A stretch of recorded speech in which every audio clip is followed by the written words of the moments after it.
माँ अस्पताल में थी। अस्पताल के बरामदे में उसके 2 बेटे और 1 बेटी चिंता में टहल रहे थे।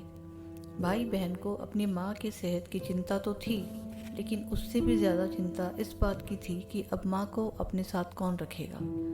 जब तक माँ स्वस्थ थी वो इन तीनों से अलग अपने पुराने घर में रहती थी, लेकिन अब ऐसा करना खतरे से खाली नहीं होता और ऐसा करने में समाज में तीनों बेटे बेटियों का नाम भी खराब होता।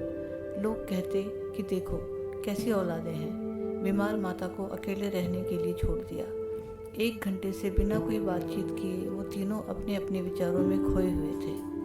फिर बहन ने चुप्पी तोड़ते हुए अपने बड़े भाई की तरफ देखते हुए कहा, भैया आप बड़े हैं, इसलिए आपका कर्तव्य है कि माँ को ज़रूरत के समय आप रखें और उनकी देखभाल करें। छोटी बहन की बात सुनकर बड़े भाई ने पहले अपनी पत्नी की ओर देखा और बोला, मैं इस बात से बिल्कुल इनकार नहीं करता कि बड़े होने के नाते मेरा माँ की देखभाल करने का कर्तव्य है, लेकिन तुम तो जानती ही हो कि मैं और तुम्हारी भाभी दोनों ही जॉब करते हैं। ऐसी हालत में माँ के साथ किसी न किसी का हर वक्त उनकी देखभाल करने के लिए उनके साथ रहना पड़ेगा, जो हमारे लिए बहुत मुश्किल हो जाएगा। बहन, तुम तो पूरा दिन घर ही रहती हो, तुम माँ को अपने साथ क्यों नहीं रखती?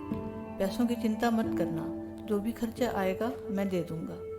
भैया आप तो जानते ही हैं कि मैं माँ से कितना प्यार करती हूँ, लेकिन आप ये भी जानते हैं कि मेरे ससुराल वाले कैसे हैं। मैं ये बिल्कुल बर्दाश्त नहीं कर पाऊँगी कि कोई मेरी माँ को या मेरे भाइयों को भला बुरा कहे, इसलिए अच्छा यही होगा कि माँ को छोटे भाई के यहाँ रखा जाए।